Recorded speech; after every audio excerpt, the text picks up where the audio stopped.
এই যে এখানে ফুলকপি, আলু, টমেটো, ক্যাপসিকাম আমি এখানে সেদ্ধ করে নিয়েছি। এবার এগুলো সবকে আমি একসাথে ম্যাশ করে নেব।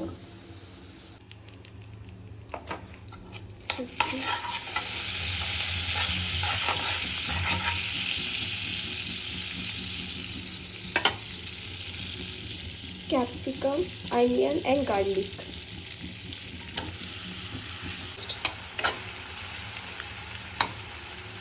পাওভাজি মশলা, সল্ট, নুন দিয়ে দেব। পুরোটা হয়ে গেছে। এটা আমি আরও একটু জলটা